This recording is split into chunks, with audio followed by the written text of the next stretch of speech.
Very good evening. Welcome to the debate. తమ party కార్యకర్తని దారుణంగా నరికి చంపేశారనే ఆరోపణలు వీటితో నిన్న వినుకొండ వెళ్లి ఆ కార్యకర్త కుటుంబాన్ని పరామర్శించిన జగన్మోహన్ రెడ్డి గారు సడన్ గా అక్కడ ఒక ప్రకటన చేశారు. బుధవారం రేపు వచ్చే బుధవారం రోజున ఆయన ఢిల్లీ వెళ్తామని ఎమ్మెల్సీలు ఎంపీలతో అక్కడ ధర్నా చేస్తామని ప్రధానమంత్రిని కలుస్తామని ఆంధ్రప్రదేశ్లో రాష్ట్రపతి పాలన పెట్టాలని డిమాండ్ చేస్తామని చాలా సీరియస్గానే ఆయన రియాక్ట్ అయ్యారు జగన్మోహన్ రెడ్డి గారు. ఎందుకు ఇప్పుడు ఢిల్లీ వెళ్ళాలనే ఆలోచన చేస్తున్నారు అనే దాని మీద కొంత ఘాటైన చర్చ జరుగుతోంది. నిజానికి ఆ కార్యకర్త హత్య పైన కూడా డిఫరెంట్ వర్షన్స్ ఉన్నాయి. వైసీపీ వాళ్ళేమో చంపిన అతను తెలుగుదేశం పార్టీ అతను, చనిపోయిన వాడు వైసీపీ అతను అని వాళ్ళు అంటారు.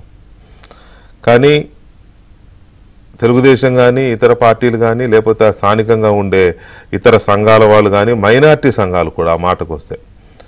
వాళ్ళు కూడా ఇద్దరు వైసీపీ వాళ్ళే, వాళ్ళకు వ్యక్తిగతమైన గొడవలు ఉన్నాయి, ఒకళ్ళొకళ్ళు ఎప్పటి నుంచో కొట్టుకు చేస్తున్నారు.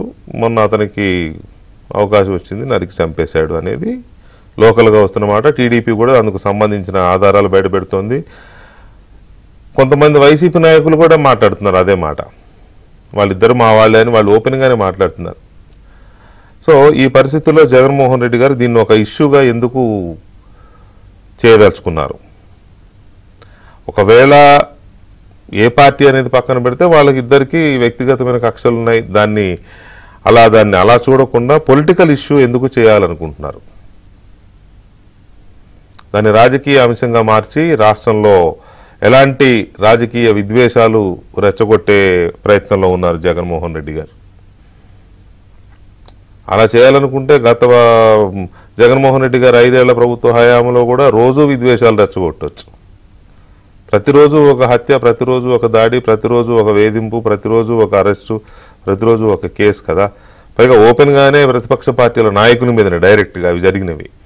సో అందువల్ల ఈయన ఈ పద్ధతిని ఎందుకు ఎంచుకున్నారు? ఇనీషియల్గానే ప్రభుత్వం వచ్చి రాగానే మొదలెట్టిన దీనికి కారణం ఏంటి అంటే, తర్వాత దాదాపు అందరూ దీని మీద ఒక విశ్లేషణ చేసి ఒక అంచనాకు వచ్చింది ఏంటంటే, ఈయనకి కొన్ని పనులు చేయడంలో మొహం చెల్లడం లేదు. ఫేస్ సేవింగ్ కోసం అంటే ఫేస్ లేదు. పర్టికులర్గా అసెంబ్లీకి వెళ్ళడానికి ఆయనకి మొహం చెల్లడంలా. నిజానికి ఆ స్ఫూర్తి ఉంటే, ప్రజాస్వామ్య స్ఫూర్తి ఉంటే ఎన్ని సీట్లు వచ్చాయి అనేది దానితో పని లేకుండా అసెంబ్లీని గౌరవించాలి, అసెంబ్లీలో వెళ్ళాలి, అసెంబ్లీ సమావేశాలకు వెళ్ళాలి, చర్చల్లో పాల్గొనాలి, ప్రభుత్వాన్ని నిలదీయాలి. ఇది కదా చేయాల్సిందే. నీకు ఏ హోదా ఉందా లేదా ఇవి ఇమ్మెటీరియల్. ఎంతమందికి ఉంటే చాలా పార్టీల వాళ్ళు గెలుస్తూ ఉంటారు పార్లమెంట్లో కానీ అసెంబ్లీలో కానీ. అందరికీ ప్రతిపక్ష నేత హోదా ఇస్తారా? ఇవ్వరు కదా. ఒక్కొక్కరు గెలిచిన వాళ్ళు కూడా ఇరగదీసిన వాళ్ళు ఉన్నారు. మిత్రపక్షంగా ఉండి కూడా, అధికార పార్టీ పక్షానికి మిత్రపక్షంగా ఉండి కూడా ప్రభుత్వాన్ని ఇరుకుని పెట్టిన నాయకులు ఉన్నారు, చాలామంది ఉన్నారు. సో ఈయనకి ఎందుకో మరి అసెంబ్లీకి వెళ్ళడానికి ముఖం చెల్లడంలా. అక్కడ గతమంతా తవ్వుతారని, లేకపోతే గతమంతా బయటపెట్టి ఎండగడతారని, స్కాములన్నీ బయటకు వస్తాయని, వాటికి సమాధానం చెప్పాల్సి వస్తుందని ఏమన్నా భయపడుతున్నారా? తెలియదు. అందువల్ల అసెంబ్లీ నుంచి తప్పించుకోవడం కోసం, అసెంబ్లీ సమావేశాల నుంచి తప్పించుకోవడం కోసం ఆయన ఢిల్లీ వెళ్ళడానికి ఎత్తుగడ వేశారు.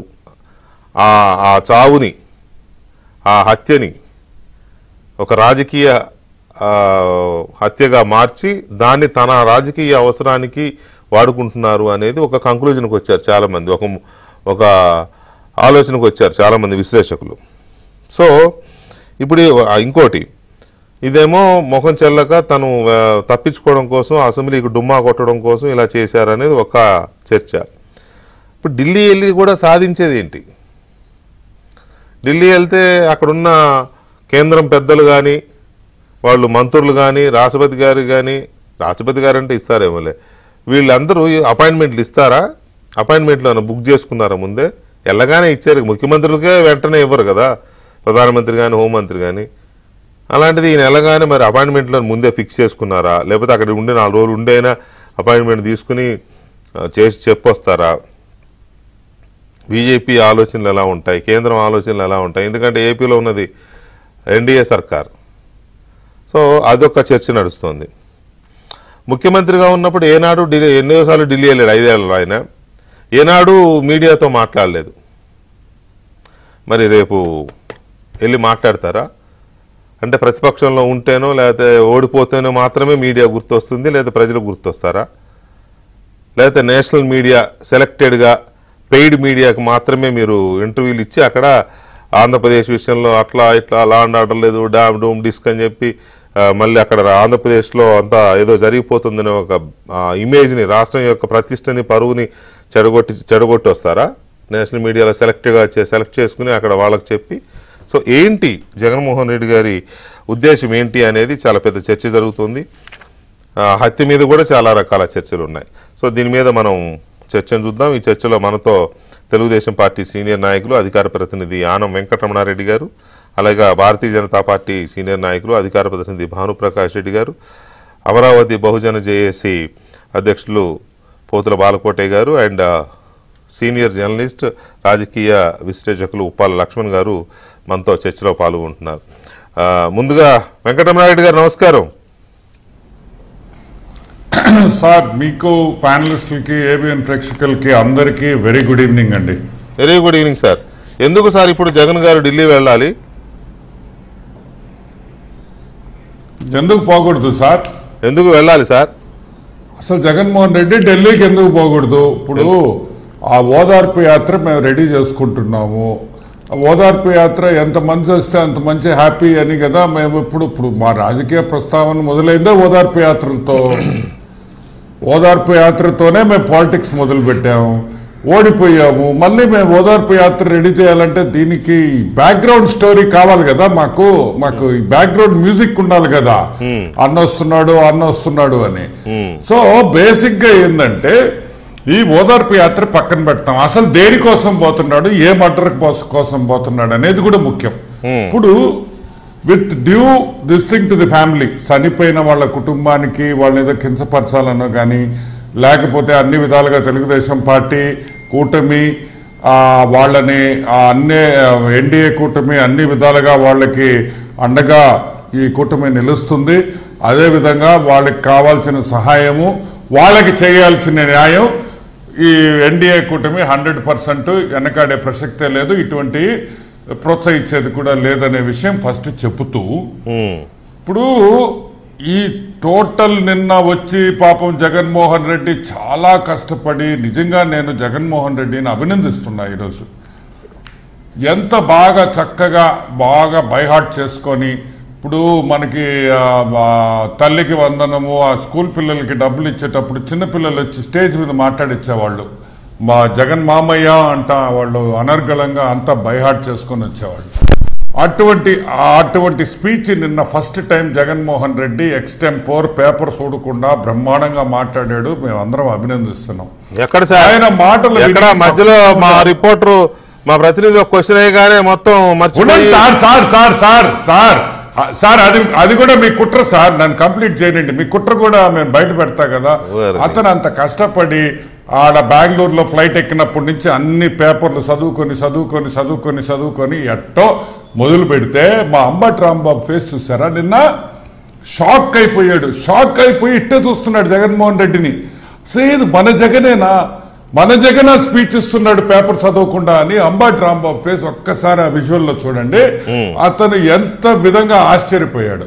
సరే, అతను ఏదో చిన్నపిల్లోడు వచ్చాడు, కష్టపడి అంతా చదువుకున్నాడు. అక్కడ కూడా అతను ఫ్లోని మీరు నాశనం చేస్తే ఎట్ట?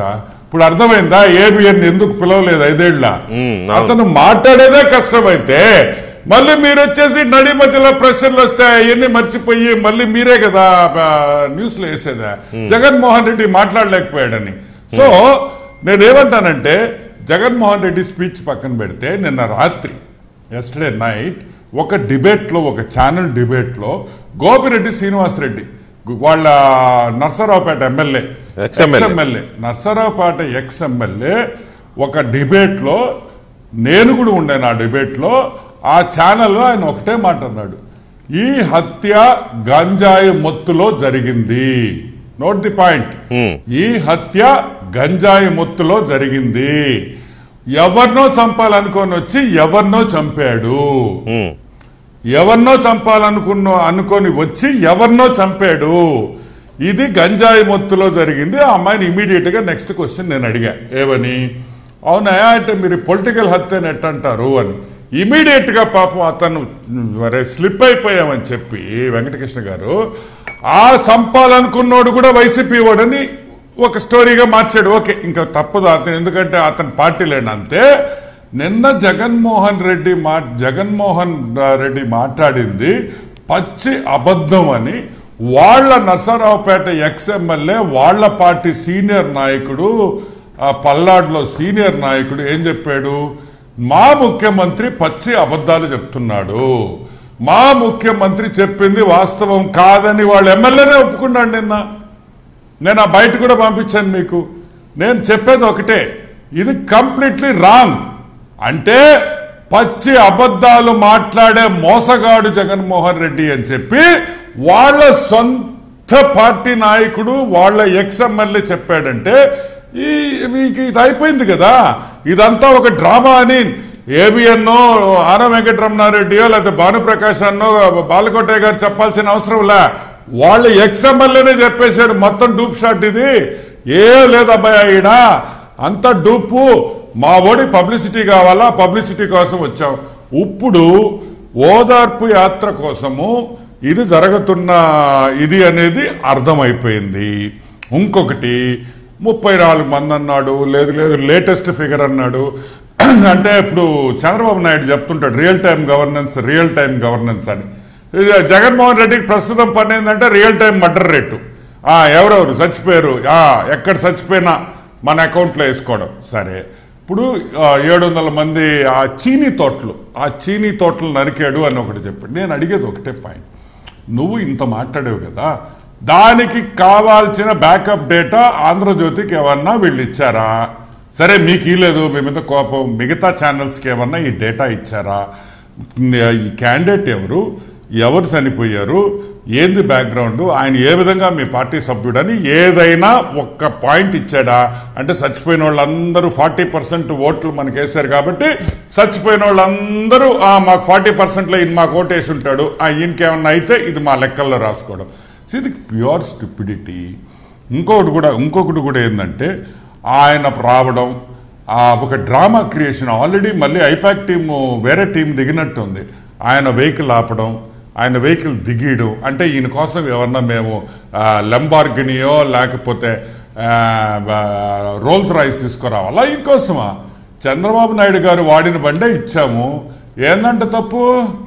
ఇష్టం ఉంటే వాడుకో, కష్టం లేకపోతే సెక్యూరిటీ వాళ్ళని కూడా వెనక్కి పంపించుకో. ఒక 100 మందో 500 మంది నువ్వు తీసుకొని ఉన్నావు కదా. ఇప్పుడు ప్రైవేట్ సెక్యూరిటీ పెట్టుకొని నీకు ఇంట్రెస్ట్ లేనప్పుడు, అంతేగాని ఈ బండి నాకు ఇష్టం లేదు, ఈ బండిలో సీట్లు బాగలేవు, ఈ బండి కుషన్ బాగలేదు, ఎవడు అసలు అది ఈడివే గ్రేటు. ఒక ఎక్స్సీఎంకి ఇవ్వాల్సిన కేటగిరీ ఆఫ్ ఇది మనం ఇస్తాం. So everything is a creation. ఇప్పుడు అతనికి ఆ బండిలో రావడం ఇంట్రెస్ట్ లేదు, మూసుకొని ఇంట్లో నుంచి బయలుదేరేటప్పుడే కారు మార్చుకొని నాకు వద్దులే అబ్బా, నాకు అవసరం లేదు, నాకు దీంట్లో కంఫర్ట్ ఉండదు, నా ఫార్చునర్లో నేను పోతానంటే ఎవరేమన్నారు కదా. దాన్ని ఎక్కడం, 5 నిమిషాలు ఆగడం, దిగడం, మళ్ళీ కారు మార్చిన జగన్మోహన్ రెడ్డి భద్రతా వైఫల్యం సాక్షి. కారు మార్చిన జగన్మోహన్ రెడ్డి కాదు, మొరాయించిన ప్రభుత్వ వాహనం, మళ్ళీ అది దిగుడు దాకా కాన్వాయ్లోనే వెళ్ళింది అది. అవును, వాళ్ళు వెనక అది కూడా నేనేమంటానంటే దట్ ఇస్ ద థింగ్. ఇక్కడ ఒకటి, వీళ్ళకి ఇష్యూస్ లేవు, నో ఇష్యూస్, ఏం మాట్లాడాలో అర్థం కావటంలా.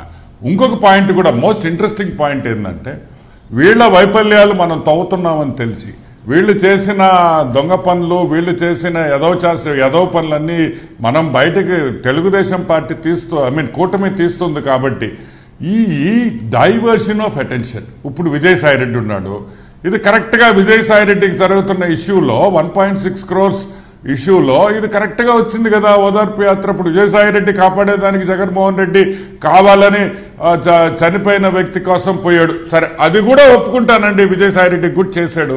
నేను అడిగేది ఒకే ఒక పాయింట్ వెంకటకృష్ణ గారు, వెరీ ఇంట్రెస్టింగ్ పాయింట్. ఇప్పుడు సాగుకు పోతాము, ఒక సాగుకు పోయి వెంకటకృష్ణ గారు మనం అందరం ఒక సాగుకు పోతాం, చచ్చిపోయిన మనిషిని గురించి మాట్లాడతామా, లేకపోతే మా ఇంట్లో నిస్తార్థాలు ఉన్నాయి, మా ఇంట్లో పెళ్లి పెట్టుకోవాలనుకుంటున్నాం అని కూర్చొని మాట్లాడతారా? ఆడ పోయింది నీ పని ఏంది, ఆడ నువ్వు మాట్లాడిన మాటలేంది?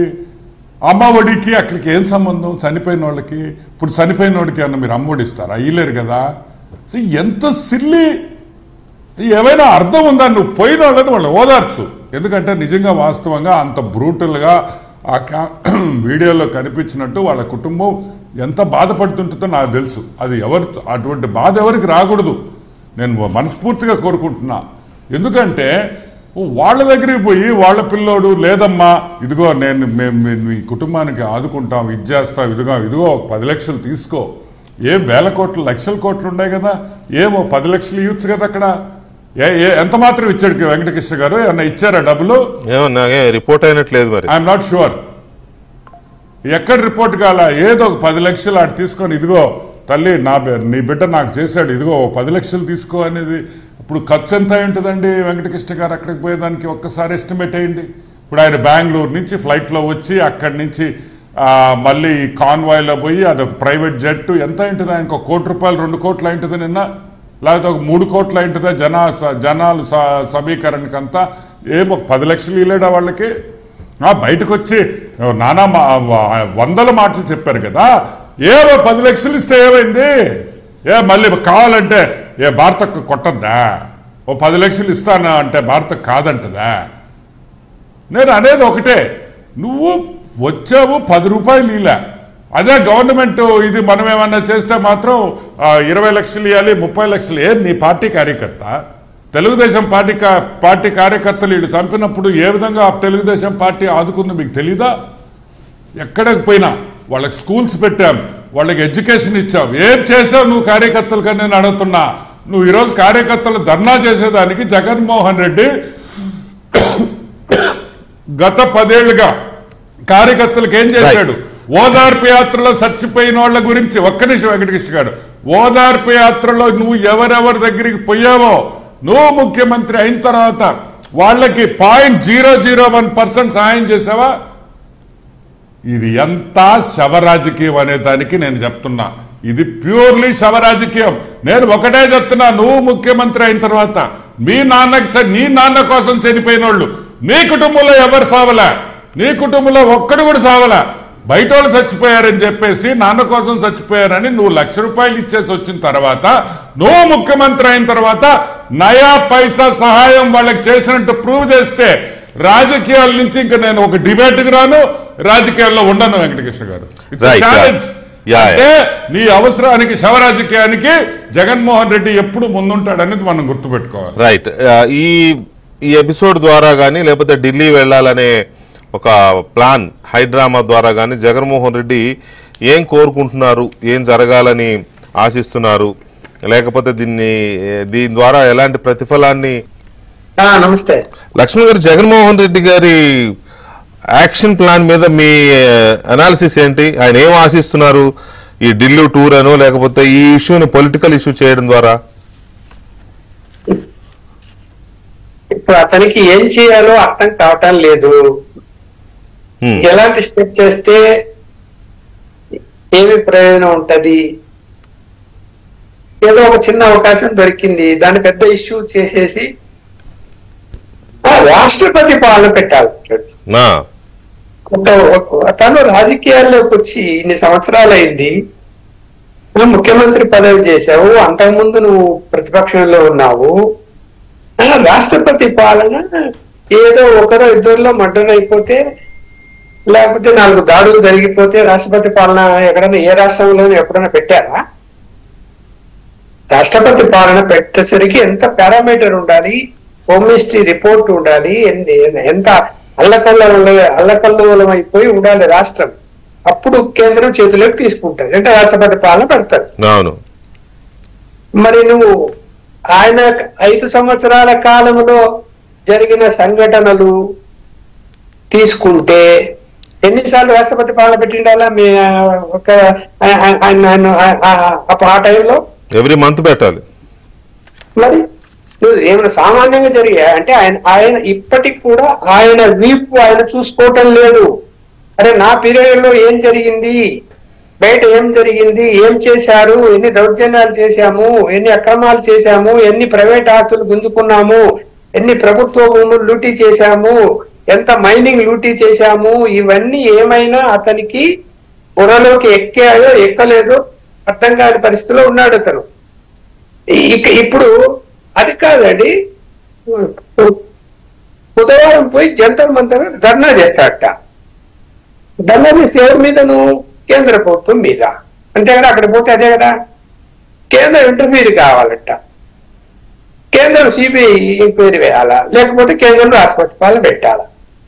అంటే నువ్వు 11 మంది ఎమ్మెల్యేలు, ఒక 5-6 మంది రాజ్యసభ మెంబర్లు, ఒక 3-4 ఎంపీలు తీసుకెళ్ళి అక్కడ కూర్చుంటానే నీ కేంద్రం దిగొచ్చి నీకు భయపడిపోయి నువ్వు ఏం చెప్తే అది చేస్తుందా? నువ్వు చేస్తుందా? అది జరిగే పనే? అంటే కాలు దువ్వుతున్నావా కేంద్రం మీద? దువ్వు. కేంద్రం వల్ల జరుగుతుంది. వాళ్ళేమో అంత అమాయకులేం కాదు, రాజకీయ దిట్టలు, అన్ని అనుభవించారు, అన్ని చూశారు, ఎవరు ఎలాంటి వాళ్ళు అన్ని తెలుసు వాళ్ళకి. ఆయనకి ఎవరు సలహాలు ఇస్తారో ఎవరికి ఏం అర్థమైనటువంటి పరిస్థితి ఏమి లేదు. ఒకవేళ లా అండ్ ఆర్డర్ బ్రేక్ అవుతున్నది, మీ పార్టీ కార్యకర్తల మీద దాడులు జరుగుతున్నాయి, హత్యలు జరుగుతున్నాయంటే విజయవాడలో అంబేద్కర్ కట్టించారు, అక్కడ కూర్చో, ధర్నా చేయి, జనం దృష్టికి తీసుకెళ్ళు అన్ని సమస్యలు. ఈ 36 రోజుల్లో ఏం జరిగిందో చెప్పు. ఢిల్లీకి పోయి ఏం చెప్తావు? అప్పుడు 36 రోజులకి అక్కడ పోయి ఏం ఆలోచిస్తున్నావు? అంటే నువ్వు ఎంత అరాచకం చేసినా కూడా నీ జోలికి రాకూడదు. ఇవాళ అనుకోని సంఘటనలు అవి. ఇప్పుడు గత ప్రభుత్వంలో పాలనలో దౌర్జన్యాలు దాడులో జరిగినప్పుడు కాంతాలం ఒకరికొకరు ఉంటుంది. అరే నన్ను ఇబ్బంది పెట్టాడు అన్నప్పుడు, ఇప్పుడు అధికారంలోకి ఎన్డీఏ కూటమి వచ్చిన తర్వాత అంటే చంద్రబాబు నాయుడు గారికి చెప్పో, లేదంటే బీజేపీ వాళ్ళకి చెప్పో, జనసేన వాళ్ళకి చెప్పు, ఈ దాడుని మడ్డలు చేస్తారా? లేదంటే వాళ్ళు చేయమని చెప్పారా? ఏమైనా చేయండి అని చెప్పలేదు కదా. చెప్తారు అట్లా ఎవరన్నా? ఓకే, శాంతి భద్రతలు పరిరక్షణ ఉండాలి, ఖచ్చితంగా అల్లర్లు గొడవలు జరగకూడదు, గతంలో జరిగాయని ఇప్పుడు జరగకూడదు, దాన్ని కంట్రోల్ చేయాల్సిన బాధ్యత ప్రభుత్వాన్ని చేస్తుంది. కానీ అనుకోని సంఘటనలు ఎలా చేస్తారు? ఉన్నట్టుండి పక్కింటి వాడికి ఏది కూడా వస్తుంది, పోయి వాడు పటామని వాడిని కొట్టేస్తాడు, వాడు చచ్చిపోతాడు. దాన్ని ఎట్లా ఆపగలుగుతారు? ఎలా ఊహిస్తారు దాన్ని? ఏదైనా రాజకీయ ఉద్యమాలు జరుగుతూ ఉంటే, లేకపోతే గ్రూపిజం, ఈ పార్టీ వాళ్ళు ఆ పార్టీ వాళ్ళ మీద దాడి చేయబోతున్నారని అనేది అంటే దాని మీద ఇంటెలిజెన్స్ ద్వారా సమాచారం తెప్పించుకొని శాంతి భద్రతల పరిరక్షణలో భాగంగా పోలీసులు చర్యలు తీసుకుంటారు, ఆపుతారు వాటిని, ఇంట్లోంచి బయటికి రాని. నువ్వు అదే చేసావు కదా. నాయకులందరినీ ఎక్కడేం కార్యక్రమాలు జరుగుతున్నా కూడా తెలుగుదేశం నాయకులందరినీ ఇళ్లలోంచి బయటికి రాకుండా పోలీసులు పెట్టావు కదా, ఆపేవు కదా, బయటికి పోనీ కూడా ఆపేవు కదా. మరి ఇప్పుడు ఏదో జరిగిన సంఘటన, ఇప్పుడు ఏదో 30 మందో ఎంతమందో చనిపోయే హత్యలు జరిగాయి అంటాడు 36 రోజులకు. ఏ హత్య ఎందుకు జరిగిందో మరి సమాధానం చెప్పు, ప్రజలకు చెప్పు ఎందుకు జరిగిందో. వాస్తవం ఇప్పుడు ఇందాక ఈ యొక్క ఇష్యూ నిన్న పోయిన ఆయన విజిట్ చేసిన మర్డర్ విషయంలోనే నీకు క్లారిటీ లేదు, ఎందుకు చంపారో క్లారిటీ లేదు. తెలుగుదేశంలో మా కార్యకర్తను చంపారని మాట్లాడుతున్నావు. మిగతా మర్డర్లు ఎట్లా జరిగాయి? ఇప్పుడు కక్ష సాధింపులు ఉంటాయి, పొలం తగాదాలు ఉంటాయి, అక్రమ సంబంధాలు ఉంటాయి, అనేక కారణాలు ఉంటాయి. అవన్నీ వ్యక్తిగత కారణాలు, రాజకీయ కారణాలు కాదు కదా. రాజకీయ కారణంగా చంపితే ఇప్పుడు తెలుగుదేశం కార్యకర్త కూడా చంపారు కదా, మరి మీ వైఎస్ఆర్సీపీ వాళ్ళు ఈ 30 రోజుల్లో చంపారు కదా, ముగ్గురిని. మరి ముగ్గురు చెప్పారు కదా, దాన్ని పెట్టావు, దాన్ని కూడా దాన్ని చేస్తావా, చేయాలి కదా. రైట్. ఒక్క నిమిషం లక్ష్మణ్ గారు, బాలకోటయ్య గారు, జగన్మోహన్ రెడ్డి గారి ఆలోచనలు చూస్తే ఏమనిపిస్తుంది? ఢిల్లీ వెళ్ళడం ద్వారా ఏమి ఎక్స్పోజ్ చేయాలనుకుంటున్నారు? నిజంగానే రాష్ట్రంలో లా అండ్ ఆర్డర్ లేదు అని చెప్పి మొరబెట్టుకోవడానికి వెళ్తున్నారా, లేకపోతే హిడెన్ ఎజెండా ఏమైనా ఉందనిపిస్తుందా? దీన్ని స్టేట్ని ఇది చేయడము, లేకపోతే భ్రష్టు పట్టియడము, లేకపోతే అక్కడ నేషనల్ మీడియా ఉంటుంది కాబట్టి ఆ నేషనల్ మీడియాకి ఎక్కేసి కాస్త అడావుడు చేయడమా? వెంకటకృష్ణ గారు ధన్యవాదాలు. నమస్కారం అండి. పెద్దలందరూ కూడా జై భీములు. వెంకటకృష్ణ గారు, నేను బెంగళూరులో ఉన్నాను. ఈ రోజే ఫ్లైట్ దిగి ఎయిర్పోర్ట్ లో ఉండగానే ఒక ముగ్గురు అభిమానులు వచ్చేసి వినుకొండ సంఘటన గురించి నాతోనే చర్చించారు బెంగళూరులో కూడా. ఈ బెంగళూరులో కర్ణాటక కళా సమితి ఆధ్వర్యంలో నిజం గెలిచింది అంటే ఆంధ్రప్రదేశ్ లో తెలుగుదేశం పార్టీ అధికారంలోకి వచ్చిన శుభ సందర్భంగా నిజం గెలిచింది అనే నినాదంతో అమరావతి ఊపిరి పోసుకుంది, అమరావతి నిలిచిందని మన బొందు రామస్వామి గారు 81 సంవత్సరాలు పెద్ద ఆయన, వీళ్ళు అమరావతి శిబిరాలకు కూడా వచ్చి మహిళా తల్లుల యొక్క కాళ్ళ దగ్గర పూలు చల్లాడు ఆయన. అన్ని శిబిరాలు తిరిగి రాజధాని ఉద్యమ సమయంలో దాదాపు వంగలపూడి అనిత గారు, మంత్రి సబిత గారు, తర్వాత సంధ్యారాణి గారు మొన్న కూడా సచివాలయానికి వచ్చి ఆహ్వానించారు. అద్భుతమైన సభ జరుగుతుంది. అంటే ఆంధ్రప్రదేశ్ లో నిజం గెలిచిందనే మాట కర్ణాటకలో కూడా చెప్తున్నారు అన్న మాట చెప్పడం కోసం ఈ యొక్క కార్యక్రమాన్ని చూపిస్తున్నాను. పోతే ఒక మాట చెప్పాలండి, ఎందుకంటే ఇంకో ఈ డిబేట్ లో కూర్చున్న వాళ్ళు ఎవరు కూడా తక్కువ వాళ్ళు కాదు, అందరూ అనుభవజ్ఞులు, చాలా పరిణతి గల్లోళ్ళు, మీలాంటి కొన్ని సంఘటనల పట్ల ఆంధ్రప్రదేశ్ లో అధికార పక్ష పార్టీ మాట్లాడటం కంటే ఇటువంటి లక్ష్మణరావు గారు లాంటి లేదా మన లాయర్ సుబ్బారావు గారు లాంటి ఒక తటస్థమైన స్వరాలు కూడా వినిపిస్తే ప్రజలకు చేరువవుతుంది. ఈ రోజున అంటే సాధారణంగా అంటారు, ఇప్పుడు నీవు నేర్పిన విద్య నేర్జాక్షి, జగన్మోహన్ రెడ్డి గారు 5 ఏళ్ల పాలనలో ఎన్ని పరంపరగా ఎన్ని హత్యాకాండాలు జరిగినాయి. సాక్షాత్తు కూటమి పార్టీ నాయకులే 6000 దాడులు, దాదాపు 300 హత్యలు.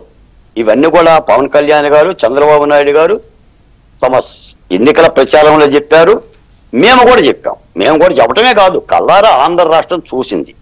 కాకపోతే ఒక మాట ఏంటంటే, ఇటీవల ఒక టీవీ షోలో అమ్మోరు నృత్యం చేస్తూ ఆ నృత్యకారుడు నిజమైన కోడి పిల్లని తెచ్చి గొంతు కొరికి నాట్యం చేస్తాడు. వెంటనే జంతు ప్రేమికులు అతని మీద కంప్లైంట్ ఇస్తే ఆ టీవీ షోకి కూడా నోటీసులు ఇచ్చారు. నేనేమంటానంటే, కోడి పిల్ల ప్రాణానికే అంత రక్షణ ఉన్నప్పుడు రాజకీయాలు జోలికి పోవట్లా. నేను ఎవరి ప్రాణమైనా తెలుగుదేశమా, కాంగ్రెసా, వైసీపీనా లేదా మరొక పార్టీనా సంఘటనల సంబంధం లేకుండా కేవలం నేర ప్రవృత్తితో జరిగిన సంఘటనకి ఒక ప్రభుత్వంగా బాధ్యత పడాలి. అంతవరకే ప్రభుత్వం చూడాలి. రాజకీయ పార్టీలు మాట్లాడుకోవచ్చు. ఇప్పుడు తెలుగుదేశం పార్టీ వాళ్ళు చాలా దెబ్బలు తగిలినాయి కాబట్టి, వాళ్ళు హత్య కాబట్టారు కాబట్టి, జమలయ్య గొంతు కూడా కోశారు కాబట్టి, చంద్రయ్య గొంతు పిసికారు కాబట్టి చెయ్యొచ్చు. మా డాక్టర్ సుధాకర్ను కూడా చంపారు కాబట్టి, అచ్చెన్నను చంపారు, డ్రైవర్ సుబ్రహ్మణ్యం డోర్ డెలివరీ చేశారు. ఇప్పుడు మేము కూడా ఏం చేయాలి? ఆ డోర్ డెలివరీ చేసిన అనంతబాబుని వేసేద్దామా? మరి నేను డిమాండ్ చేయొచ్చుగా, అనంతబాబుని 2 రోజుల్లో వేసేయాలి, లేదా వెళ్ళిపోతాం మేమే నలుగురిమి. మేము కూడా చంపి అనంతబాబుని డోర్ డెలివరీ చేస్తాం. అంటే సంఘటన చేస్తే జగన్మోహన్ రెడ్డి చేతికి అవకాశం ఇచ్చినట్టు అవుతుంది. ఈ రోజున ఆంధ్రప్రదేశ్లో అటు ఉప ముఖ్యమంత్రి ఒక యజ్ఞం చేస్తున్నాడు అభివృద్ధి మీద. శ్వేతపత్రాలు ప్రకటిస్తున్నారు, పారిశ్రామిక వేదనలు అధైర్యపడుతుంటే మాట్లాడుతున్నారు. ఇప్పుడు జగన్మోహన్ రెడ్డి గారికి వేరే వ్యూహం లేదు. ఇప్పుడు ఆయన రాష్ట్రంలో అభివృద్ధి చేయరా, శాంతి భద్రతలు కాపాడరా. ఇప్పుడు ఏం మాట్లాడాలని ఢిల్లీ పోయినా సరే, ఎక్కడైనా సరే ఏదో ఒక సంఘటన తీసుకోవాలి. ఆ సంఘటన ఢిల్లీలో చెప్పాలి. సరే ఢిల్లీ వింటుందా, రాష్ట్రపతి పరిపాలన పెడుతుందా? 356 ఆర్టికల్ అంటే ఆ రాష్ట్రపతి పరిపాలన ఢిల్లీ పెట్టదు. ఎందుకంటే వాళ్ళు కూడా భాగస్వామ్యమే ఆంధ్ర రాష్ట్రంలో. BJP also in the government. Bharatiya Janata party Andhra Pradesh ప్రభుత్వంలో ఉంది. ఒక్క తెలుగుదేశాన్ని చూడొద్దు మనం. మోడీ గారి ప్రభుత్వమే ఉంది ఇక్కడ, అమిత్ షా గారి ప్రభుత్వమే ఉంది ఇక్కడ. పెడతారో లేదో ఆలోచించండి. లేనప్పుడే పెట్టలా. మొన్న మేము అడిగాం, గత 4 ఏళ్ళు జగన్మోహన్ రెడ్డి గారి యొక్క అరాచకాల మీద 356 పెట్టమని నేనే అడిగా. మీ డిబేట్లో అడిగా, పెట్టారా? చంద్రబాబు నాయుడు గారిని 19 గంటల ప్రయాణం చేపిస్తే, అర్ధరాత్రి నడిపిస్తే, 73 అడుగుల ఎత్తులో గోడలో పెడితే, ఆయనకి చన్నెల స్నానం చేస్తుంటే ప్రాణానికి అపాయం ఉంటే పెట్టండి. ఆంధ్ర క్షీణించిపోయింది. ఆంధ్ర శాంతి భద్రతలు లేవు. శాంతి భద్రతలు లేని చోట అభివృద్ధి జరగదు. అభివృద్ధి లేని చోట శాంతి భద్రత ఉండదని మేమే మాట్లాడాం. పెట్టారా? మరి ఇప్పుడు భారతీయ జనతా పార్టీలో ఉంది ఆంధ్రప్రదేశ్లో, ఎలా పెడతారు? కానీ జగన్మోహన్ రెడ్డి గారి వ్యూహం ఏంటంటే సందు కావాలి, గాలి దూరే సందున్నా కూడా రాజకీయం చేయాలి. నేను ఒక మాట చెప్తే ఈ సందర్భంగా, జగన్మోహన్ రెడ్డి గారి జీవితం మొత్తం కూడా చదివితే, ఆ పుస్తకాన్ని చదివితే మొదటి పేజీ నుంచి ఆఖరి పేజీ వరకు రాజకీయ దూర్తదాహమే కనిపిస్తుంది. అంటే దాహం వేరు, దూర్తదాహం వేరు. దాహం అంటే ఒక గ్లాస్తో మంచినీళ్ళు తాగుతాం, దూర్తదాహం అంటే బిందెలతో తాగుతాం, బిందెలో కడవలతో తాగుతాం. అంటే మూర్ఛల రోగి తాగే దాహం. ఈయన రాజశేఖర రెడ్డి గారి శవముండ దగ్గర నుంచి 50 మంది సంతకాలతో ప్రారంభమైందని మనమే చెప్పాం. ఓదార్పు యాత్ర గాని, మరో యాత్ర గాని, లేదా మొన్న పరిపాలన కూడా బటన్ ఎందుకు నొక్కాడు? 34 సార్లు బటన్ నేను నొక్కా, అందరికీ నేను డబ్బులు ఇచ్చాను అన్నాడు. ఎందుకు ఇచ్చాడు డబ్బులు అంటే కేవలం మళ్ళీ అధికారంలో రావటానికే, జీవితాలు బాగు చేయటానికి కాదు. జీవితాలే బాగు చేయటానికి అయితే పోలవరం పూర్తవుతుంది, అమరావతి, పరిశ్రమలు వస్తాయి, మా సంక్షేమ పథకాలు ఉంటాయి, దాడులు జరగవు, హత్యలు జరగవు. జమలైన చంపినా కూడా పరామర్శించాలి ముఖ్యమంత్రిని వెంటనే. అది జమలైన చంపిన డాక్టర్ సుధాకర్ ఇంటికి వెళ్ళాలి ముఖ్యమంత్రి. ఒక్క వైసీపీ ఎమ్మెల్యే కానీ వెళ్ళాలా, ఒక్క మంత్రి వెళ్ళాలా. మనం అరిచాం, డోర్ డెలివరీ చేస్తే సుబ్రహ్మణ్యంని ఎవరు వెళ్ళారు? దళితులు వెళ్ళారు. మీలాంటి వాళ్ళు మాట్లాడారు, అరిచాం, గొంతు నరాలు తెగిపడ్డాయి. విన్నాడా? అయినా సరే సమస్యకు పరిష్కారం చెల్లుకు చెల్లు కాదని చెప్పడమే పౌర సమాజం తరపున మాలాంటి వాళ్ళ ధర్మం. నేను ఇక్కడ ప్రభుత్వం తప్పు చేస్తూ నేను తెలుగుదేశం పార్టీని మాట్లాడుతుంది. ఒక తెలుగుదేశం పార్టీ, అది భారతీయ జనతా పార్టీ, జనసేన పార్టీలు తప్పనిసరిగా కార్యకర్తలు, అధికార ప్రతినిధులు వాళ్ళ యొక్క వాణిని వినిపిస్తారు. కానీ ప్రభుత్వం వేరు. ఆంధ్రప్రదేశ్ లో ఉంది తెలుగుదేశం పార్టీ అధ్యక్షుడు నారా చంద్రబాబు నాయుడు గారిని కాదు మేము అడిగేది, ఆంధ్రప్రదేశ్ ముఖ్యమంత్రి మాన్యశ్రీ నారా చంద్రబాబు నాయుడు గారిని అడుగుతాం. తప్పు జరిగితే, ఇబ్బంది జరిగితే ముఖ్యమంత్రి మీద బాధ్యత పడుతుంది. మొన్న కూడా మనం చూసాం, ఇప్పుడు జగన్మోహన్ రెడ్డి గారు తప్పులు చేశారు, ఆయన తాబేదారులందరూ తప్పులు చేశారు. ఇప్పుడు రికార్డ్ డాన్స్ చేశారు, గంట అన్నారు, అరగంట అన్నారు, 100 వేలు తీశారు. అసలు ఎవరెవరినో అమెరికా నుంచి తిట్టిచ్చారు, చెన్నై నుంచి తిట్టిచ్చారు, బూతులు. ఇవన్నీ ఎవరు మోసారు ఈ పాపభారం? జగన్మోహన్ రెడ్డి గారు నామాలతో నెత్తిని పెట్టుకుని మోశాడు. ఏడుస్తున్నాడు, అర్థం కావడంలా. ఎందుకు ఓడిపోయావంటే నీ వాళ్ళందరూ కూడా నిన్ను నెత్తిని చేతులు పెట్టారు. నువ్వు వినలా, నువ్వు లోక సమాజం వింటే, పోనీ వెంకటకృష్ణ గారి మాట ఒక్కటైనా వింటే నీకు అర్థమవుతుంది. వెంకటకృష్ణ వేరే సామాజిక వర్గం, విరదలుచుకోవాలా, చెవుల్లో దూది పెట్టుకున్నావు. బాలకొండ యాల్సో వెంకటకృష్ణ గారి సామాజిక వర్గం, లేదా చంద్రబాబు నాయుడు గారి సామాజిక వర్గం, అమరావతి రైతులు అదే. ఇలా ఆలోచిస్తే పరిపాలకుడే ఉంది. కాబట్టి నిండుకుండతో నీళ్లు తీసుకెళ్తున్నావా, జాగ్రత్తగా తీసుకెళ్ళవా అని చెప్పావు. నువ్వు డాన్స్ చేసుకుంటూ ఒలుక్కుంటూ పోయేసరికి ఆఖరికి 151లో మధ్యన 5 ఎగిరిపోయింది. ఇప్పుడు కూడా మేము తెలుగుదేశం పార్టీ ప్రభుత్వాన్ని చెప్పేది ఏంటంటే, మీరు జాగరూకతగానే ఉండాల్సింది. చంద్రబాబు అసలు ఉన్నారండి వాళ్ళు, చంద్రబాబు నాయుడు గారు అసలు ఇటువంటి కక్షలనే, హత్యలనే వాళ్ళ కార్యకర్తలనే కొడతారండి. పిలిచి ఆయన గవా నేను కొట్టొచ్చానంటే పాలనంటే చంద్రబాబు నాయుడు గారు చమ్మే పెట్టి కొడతాడు. ఎందుకు కొట్టావని. నాతో పుట్టోలు దిగి నాకు దండలేస్తే మీ కాళ్ళకి నేను దండం పెడతాను. మీ కాళ్ళకి నేను దండం పెడతాను, నా కాళ్ళకి మీరు దండం పెట్టే లెక్క అయితే. అసలు ఆయన ఎంతమంది ముఖ్యమంత్రులు చూసిండండి చంద్రబాబు నాయుడు గారు, ఎంతమంది ప్రధానమంత్రులు చూసిండు. ఆ తరహా రాజకీయం ఇప్పుడు 40 ఏళ్ల రాజకీయ చరిత్ర తెలుగుదేశం పార్టీది. చంద్రబాబు నాయుడు గారు 14 సంవత్సరాలు ముఖ్యమంత్రి, 14 సంవత్సరాలు ప్రతిపక్ష పార్టీ. ఆయన హయాంలో ఎన్ని హత్యలు జరిగింది చెప్పండి. పోనీ ఆయన పరిపాలన చూద్దాం. అందుకని ఉద్దేశపూర్వకంగా ఏది జరగదు. కానీ ఉద్దేశపూర్వకం లేకపోయినా శాంతి భద్రతల కోణంలో రాష్ట్ర ప్రభుత్వం మాత్రం ఈ చర్యలు తీసుకోవాలి. జరుగుతున్న మాట యథార్థం, వాటిని ఖండిద్దాం. హృదయం ఉన్న వాళ్ళందరూ ఖండించాల్సిందే. సంఘటనగానే బాధ్యత పడాలి. కానీ దీన్ని రాజకీయంగా మలుచుకోకుండా జగన్మోహన్ రెడ్డి గారిని ఆయనకి తెలిసిన, మీరే అన్నారు కదా, ఆయనకి తెలిసిన విద్య అదే. ప్రతి దాన్ని కూడా పొలిటికల్ గా మలుచుకోవడమే. డే 1 నుంచే రాజకీయం చేయడం మన జగన్మోహన్ రెడ్డి గారి స్ట్రాటజీ. ముఖ్యమంత్రి గారు మాట అన్నాడు, అసలు జగన్మోహన్ రెడ్డి గారి గురించి ఆలోచించడం కంటే జనాల గురించి ఆలోచించడం. నేను అదే అంటున్నా, కరెక్ట్ గా అదే చెప్పబోతున్నా నేను. చంద్రబాబు నాయుడు గారేమో ఎన్నికలప్పుడే రాజకీయము, మిగతా అంతా జనము, రాష్ట్రము, అభివృద్ధి, సంక్షేమం ఇవి చేయాలని ఆయన అంటాడు. ఈయన వచ్చి రాగా నేను మళ్ళీ చెప్తున్నా, మొన్న చెప్పాను మళ్ళీ చెప్తున్నా, 2014లో కూడా ప్రభుత్వం వచ్చిన 47వ రోజునే నరకాసుర వధ అని దీక్ష చేశాడు మంగళగిరి దగ్గర. 47 రోజులకే ఏదో రుణమాఫీ చేయలేదు, నరకాసుర వధ అని పెట్టేశారు 47 డేస్కే. సో ఆయన తత్వం అది, ఆయన పార్టీ, ఆయన రాజకీయ పోకడ, ఆయన వ్యూహాలు అలా ఉంటాయి. ప్రజలు ఎలా తీసుకుంటారు అనేది ఒకటి, యువతల పార్టీలు ఎలా ఉంటాయి అనేది ఒక రకమైన చర్చ. కాకపోతే ఇక్కడ సావు రాజకీయం చేయడం అనేది, లేకపోతే ప్రజల్ని ఇంకొక వైపు మళ్లించాలి, రెచ్చగొట్టాలి అనేది ఎంతవరకు కరెక్ట్ అనేది మనం చూస్తున్నాము. భానుప్రకాష్ రెడ్డి గారు నమస్తే. నమస్కారం. మామూలుగా ఎవరైనా ఢిల్లీ వెళ్ళాలంటే ఎప్పుడైనా వెళ్ళొచ్చు, ఫ్లైట్లు ఉంటాయి, లేకపోతే ట్రైన్లు ఉంటాయి, ఎప్పుడైనా వెళ్ళొచ్చు, రావచ్చు, పనులు చూసుకొని రావచ్చు, సినిమాలు చూసి రావచ్చు, లేకపోతే ఢిల్లీలో కాస్త 40 తిరిగి రావచ్చు, పార్లమెంట్ చూసి రావచ్చు. కానీ ప్రధానమంత్రి గారిని చూడాలన్నా, ప్రధానమంత్రి గారితో మాట్లాడాలన్నా, రాష్ట్రపతి గారిని చూడాలన్నా, మాట్లాడాలన్నా, లేకపోతే ఏమైనా చెప్పాలన్నా, అమిత్ షా గారితో మాట్లాడాలన్నా, ఏమైనా చెప్పాలన్నా పర్మిషన్ కావాలి, అపాయింట్మెంట్ కావాలి. మరి జగన్మోహన్ రెడ్డి గారు సడన్గా అక్కడ ప్రకటించేసాడు. నాకు తెలిసి జంతర్ మంతర్ దగ్గర ధర్నా కావాలంటే కూడా పోలీస్ పర్మిషన్ కావాలి.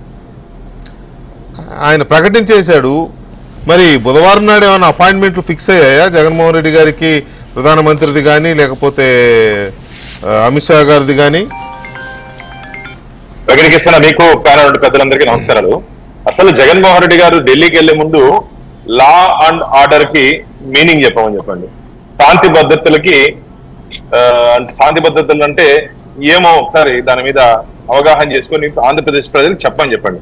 ఏంది జగన్మోహన్ రెడ్డి గారు 5 ఏళ్లలో ఆంధ్రప్రదేశ్ ని అరాచక ప్రదేశ్ గా, అవినీతి ప్రదేశ్ గా, అప్పుల ప్రదేశ్ గా, అంధకార ప్రదేశ్ గా మార్చినట్టు నువ్వు ఈరోజు శాంతి భద్రతల గురించి మాట్లాడతావు, రాష్ట్రపతి పాలన గురించి మాట్లాడతావు. సిగ్గుందా నీకన్నా అడుగుతున్నారు ఆంధ్రప్రదేశ్ ప్రజలు. గల్లీలో నువ్వు ఉన్నప్పుడు 5 సంవత్సరాల కాలంలో ఆంధ్రప్రదేశ్ గల్లీలో ఏం జరిగిందో తెలియదు నీకు. ఈరోజు ఢిల్లీకి పోతానంటావా? గల్లీలో ఈరోజు నేను చీకొట్టారు ఆంధ్రప్రదేశ్ ప్రజలు. గల్లీలో నీకు కేవలం 11 స్థానాలు ఇచ్చారు జగన్మోహన్ రెడ్డి గారు. మీకు 11 స్థానాలు. వైనాట్ 175 అంటే 5 తీసేసి ఆ పక్క ఒకటి ఈ పక్క ఒకటి పెట్టారు. అది నీ పరిస్థితి ఈరోజు ఆంధ్రప్రదేశ్ లో. ఓటమి భయంతో, ఓడిపోయేంత బాధతో నువ్వు ఏం చేస్తున్నావు నీకు అర్థం కావట్లేదు. ఎందుకు ఈ పిచ్చి పనులు? ఏమైందయ్యా? 30 రోజులు ఈరోజు ఎన్డీఏ కూటమి, టీడీపీ, భారతీయ జనతా పార్టీ, జనసేన ఈరోజు ఆంధ్రప్రదేశ్ ప్రజలకు మంచి చేస్తా ఉంటే అది నీకు ఓరం లేదు, నీ వల్ల కావట్లేదు, తట్టుకునేదని కావట్లేదు. 30 రోజులకే ఇట్లా ఏడిస్తే ఎట్లయ్యా? ఇంకా నువ్వు 30 సంవత్సరాలు ఏడ్చాలి. ఇంకా ఇప్పుడే కాదు, నీకు ఇంకా జీవితాంతం వేడిపోయి ఆంధ్రప్రదేశ్ ఇచ్చినట్టు ప్రజలు ఇచ్చినట్టు తీర్పు అది నీ మీద. నీలో సత్తా, నీ పరిపాలన మంచితనం ఉండింటే నిన్ను తిరిగి ఎన్నుకొని ఉంటారు కదా ఆంధ్రప్రదేశ్ ప్రజలు. ఈ రోజు ఆంధ్రప్రదేశ్ ప్రజలు నిన్న చీదరించారంటే దానికి ముఖ్య కారణం శాంతి భద్రత. ఈరోజు గుర్తుపెట్టుకోండి వెంకటకృష్ణ, శాంతి భద్రతల మీదే ఆంధ్రప్రదేశ్ ప్రజలు ఆవేశంతో ఆలోచించి ఓటేశారు. మళ్ళీ జగన్మోహన్ రెడ్డి గారు ప్రభుత్వం వస్తే ఆంధ్రప్రదేశ్ లో రాక్షస ప్రభుత్వం తిరిగి రాజ్యం ఏలుతుంది, మాకొద్దు జగన్మోహన్ రెడ్డి గారి పరిపాలన అని చెప్పి ఆంధ్రప్రదేశ్ రాష్ట్ర ప్రజలు తీర్పిచ్చారు. మొన్న తీర్పిచ్చి 30 రోజులు కూడా కాలేదు. తాడేపల్లి పారేసి 5 ఏళ్ళు పడుకున్నావు. కొద్ది రోజులు పడుకోయ్యా, నీకెందుకు? ఢిల్లీకి పోయి ఏం చేస్తావు నువ్వు? నీ పోయినా అక్కడ నీ మాట వినే పరిస్థితి లేదు. ఈ అబద్ధాల ముఖ్యమంత్రి, మాజీ ముఖ్యమంత్రి అంటే అప్పుడు అబద్ధాలు చెప్తాడు, ఇప్పుడు అబద్ధాలు చెప్తాడు. అబద్ధాల జగన్మోహన్ రెడ్డి గారి మాటలు వినే పరిస్థితి లేదు. అసలు నువ్వు ఉన్నప్పుడు నీ సొంత పార్టీ ఎంపీ త్రిపులార్ గారిని ఏం చేశారయ్యా పోలీస్ స్టేషన్ లో? కాళ్ళు వాచిపోయేటట్టు కొట్టలేదా? మీ సొంత పార్టీ మనుషులు నీ మీద బయట వచ్చినారని చెప్పి వాళ్ళ మీద అనవసరమైన ఆరోపణలు చేస్తావు. నిన్ను నమ్మేవాడు ఒక్కడు కూడా లేడు. ఆ రోజే నీ పార్టీ నుంచి నాకు తెలిసి ఆనం రామనారాయణ రెడ్డి గారు, కోటంరెడ్డి శ్రీధర్ రెడ్డి గారు చాలా మంది బయట వచ్చేసారు కదా. నీ పరిపాలన మీద, నీ పనితీరు మీద నచ్చకుండా నువ్వు ఈరోజు శాంతి భద్రతలు, law and order, president rule, రాష్ట్రపతి పాలన ప్రజలు అసహించుకుంటున్నారు. జగన్మోహన్ రెడ్డి గారు ఈరోజు ఎన్డీఏ కూటమి మేము బాగా పనిచేస్తున్నావు, నువ్వు చేసిన అరాచకాలు రాసి పెట్టుకో. రాబో రోజుల్లో అసెంబ్లీలో మొత్తం డేటాతో మేము బయట పెట్టబోతున్నాం. ఇదేదో మేము ఈరోజు అధికారంలోకి వచ్చాం కదా అని చెప్పి ప్రతిపక్ష పార్టీని ఇబ్బంది పెట్టాలని చెప్పో, ప్రతిపక్ష నాయకుల్ని జైల్లో పెట్టాలని చెప్పి మాట్లాడట్లా. సాక్ష్యాధారాలతో పాటు డే టు డే నువ్వు 2019 నుంచి 24 వరకు నువ్వు, నీ అనుచరులు, నీ మంది మార్పులు, నీ మంత్రులు, నీ ఎమ్మెల్యేలు, నీ ఎంపీలు ఏం చేశారో మొత్తం డేటాతో పాటు బయట పెట్టబోతున్నావు. ప్రజల ముందు పెట్టబోతున్నావు. అసెంబ్లీ సాక్షి పెట్టబోతున్నావు. అసెంబ్లీ అంటే ఒక దేవాలయం, అది మాకు దేవాలయం. నీకు అది ప్రతిపక్ష పార్టీని ఏడిపించే ఒక నీ సొంత ఎస్టేట్ మార్గం అనుకుంటావు. నువ్వు ఏ రోజైనా అసెంబ్లీలో హుందాగా వివరించావా? నువ్వు ముఖ్యమంత్రిగా ఉన్నప్పుడు ప్రతిపక్ష పార్టీలను కానీ, ప్రతిపక్ష నాయకుల్ని కానీ ఏ రోజున ప్రజా సమస్యల మీద మాట్లాడించావా? ఎంతసేపు డైవర్ట్ చేసి మాట్లాడే ఆలోచన నీది. ఈ రోజు మాట్లాడుతున్న ఢిల్లీ వెళ్తే ప్రధానమంత్రి గారు కలిసే అవకాశం ఎంతవరకు ఉంది జగన్మోహన్ రెడ్డి గారిని? ఎందుకు ఇస్తారు వెంకటకృష్ణ? అసలు నేను ఒకటే అడుగుతున్నా, ఈ అనవసరపు అజెండాతో పోతే, ఒక అసత్య అజెండాతో పోతే ఎవరైనా కలుస్తారో చెప్పండి?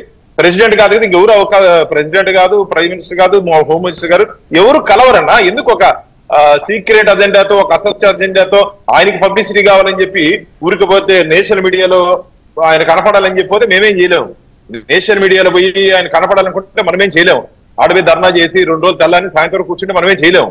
అది ఆయన సొంత ఛానల్లో ఏదైనా డబ్బా కొట్టుకోవాల్సింది తప్ప అటెన్షన్ మార్చాలని చెప్పి ఏమైందని నేను మీ ద్వారా ఒకటి అడుగుతున్నా. ఈ 30 రోజులు ఏం జరిగింది చెప్పండి.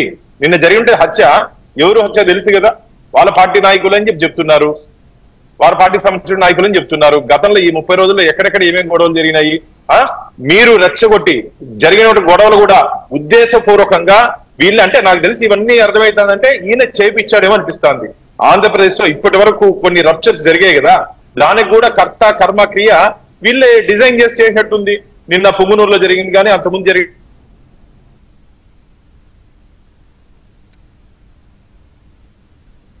నేషనల్ మీడియాని డైవర్ట్ చేసుకుంటామని చెప్పి ఒక ఆలోచన చేసేట్టుంది. ప్రజలు చీకొట్టినా ఇంకా నీ దుర్మార్గ బుద్ధి పక్కకు పెట్టకపోతే ఎట్లా జగన్మోహన్ రెడ్డి గారు? ఇది మంచిది కాదు, ఇది మంచిది కాదు. అసలు శాంతి భద్రతలు అంటే అర్థం తెలుసా నీకు? లా అండ్ ఆర్డర్ అంటే మీనింగ్ తెలుసా నీకు? 5 ఏళ్ళు ముఖ్యమంత్రిగా ఉన్నావు. ఆంధ్రప్రదేశ్ లో ఏ రోజైనా ఒక సమీక్ష పెట్టావా డీజీపీతో? చెప్పండి. ఎస్పీలతో ఎన్నిసార్లు మీటింగ్ పెట్టావు? ఎన్నిసార్లు శాంతి భద్రత మీద మాట్లాడావు? ఆంధ్రప్రదేశ్ ని గంజాయి ప్రదేశ్ గా మార్చేసావు కదా. ఈ రోజు ఆంధ్రప్రదేశ్ లో జరుగుతుండే గొడవలకి ముఖ్య కారణం గంజాయేనా?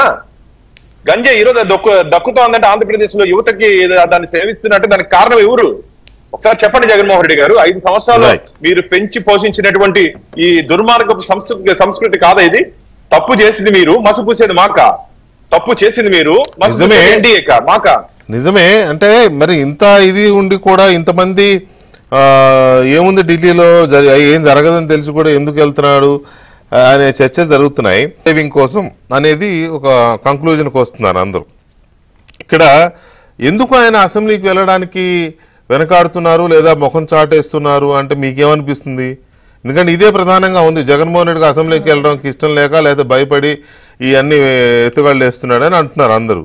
నిజానికి అలాంటి సిచ్యువేషన్ ఉందా? ఎందుకు ఆయన భయపడతాడు లేకపోతే ఎందుకు ముఖం చాటేస్తాడు? ఎందుకు భయపడుతున్నాడంటే వెంకటకృష్ణ గారు ఇప్పుడు అసెంబ్లీకి వెళతాడు. ఇప్పుడు ఆల్రెడీ ఒక టాపిక్ స్టార్ట్ చేసేసాడు. లా అండ్ ఆర్డర్ గందరగోళంగా ఉంది. అసెంబ్లీకి వెళితే డిస్కషన్ అడగాలి. డిస్కషన్ అడిగితే 100% చంద్రబాబు నాయుడు గారు మన స్పీకర్ గారు 100% ఓకే అంటారు. ఎందుకంటారు ఓకే అని? ఇక్కడేమి జరగలేదు కాబట్టి. ఇప్పుడు అక్కడ డిస్కషన్ మొదలైంది అనుకోండి, లా అండ్ ఆర్డర్ మీద అసెంబ్లీలో చర్చ మొదలైతే లాస్ట్ 5 years చర్చ కూడా ఆటోమేటిక్ గా వచ్చేస్తుంది ఆ చర్చలో.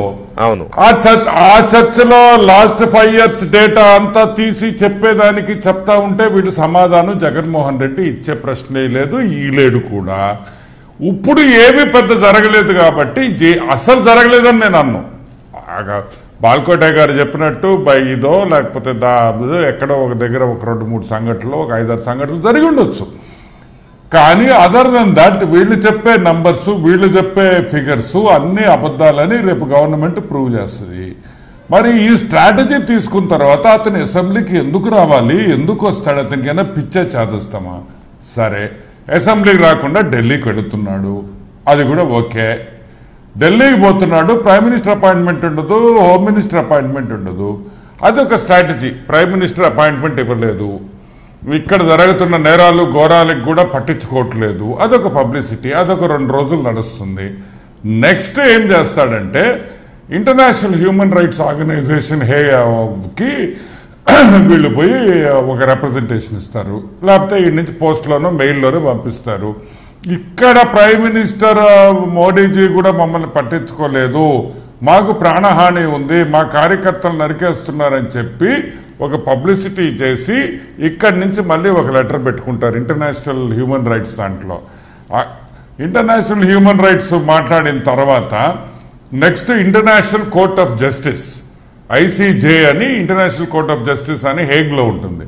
ఇప్పుడు ఐసీజేలో ఫైల్ చేస్తారు, ఈ విధంగా మాకు మా చేస్తారా, మీరు సలహా ఇస్తున్నారా? సో ఇదంతా ఒక స్ట్రాటజీ. లేదా వాళ్ళు ఆల్రెడీ మీరు వెంకటకృష్ణ గారు ఒకటే గుర్తుపెట్టుకోండి, అపాయింట్మెంట్ లేకుండా అసలు అక్కడ ప్రగతి మైదాన అదేదో ఆ మైదాన్ని బుక్ చేసుకోకుండా వీళ్ళు ఏ విధంగా అనౌన్స్ చేస్తారు ప్రోగ్రామ్ ఉందని? జంతర్ మంతరు అసలు ప్రోగ్రామ్ ఉందని ఏ విధంగా అనౌన్స్ చేస్తారు? అక్కడ అవైలబిలిటీ ఉందా లేదా? సరే ఈ రోజుకైనా లెటర్ ఇచ్చుంటారా? డెఫినెట్గా ఈ రోజుకి లెటర్ ఇలా, ఈ రోజుకి బుక్ చేయలే. నేను అనేది వాళ్ళకి అసలు ఇంట్రెస్ట్ లేదు చేసేదానికి, వీళ్ళు ఆపాలనేదే వాళ్ళ ప్రయత్నం. అపాయింట్మెంట్ ఇవ్వకూడదు, ఇస్తే ఇబ్బంది అవుతుంది జగన్మోహన్ రెడ్డికి. అసలు పిఎం అపాయింట్మెంట్ ఇస్తే అతను కుంగిపోతాడు. పిఎం అపాయింట్మెంట్ వద్దు, హోమ్ మినిస్టర్ ఇవ్వకూడదు. ఇవ్వకుండా వాళ్ళ మీదే ఈ కూటమి ప్రభుత్వంలో మాకు న్యాయం జరగటం లేదు అని చెప్పేదానికి. సో ఈ the next 8 months 1 year strategy is only going to be law and order.